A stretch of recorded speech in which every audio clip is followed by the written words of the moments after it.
कुणबी, मराठा कुणबी, कुणबी मराठा जात प्रमाणपत्र आणि जात वैधता प्रमाणपत्र देण्यासाठी तालुका स्तरावर तहसीलदारांच्या अध्यक्षतेखाली आता गठीत केलेल्या समितीला मुदतवाढ मिळाली आहे। 30 जून 2027 पर्यंत ही मुदतवाढ दिली आहे।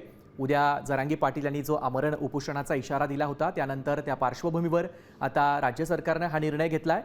त्यासाठी अधिक माहिती घेण्यासाठी थेट जाऊयात। आपले प्रतिनिधी गणेश कवडे आपल्या सोबत जोडले गेलेत। गणेश, आपण पाहतोय की अत्यंत महत्त्वाचा निर्णय म्हणावा लागेल, काय अधिकची माहिती या संदर्भात? नक्कीच मनोज जरांगे पाटील यांनी आंदोलनाचा थेट इशारा दिल्यानंतर सरकार दरबारी हालचाली आहेत त्या सुरू झालेल्या पाहायला मिळतात।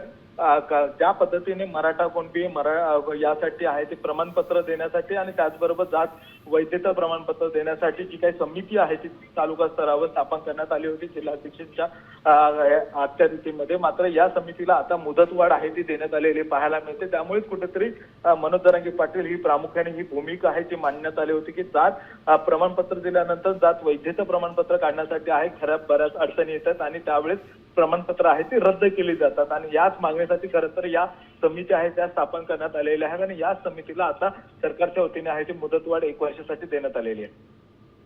नक्कीच धन्यवाद गणेश, दिलेल्या या महत्त्वपूर्ण माहितीसाठी। आपण पाहतोय की आता 30 जून 2027 पर्यंत या समितीला मुदतवाढ दिली गेली आहे।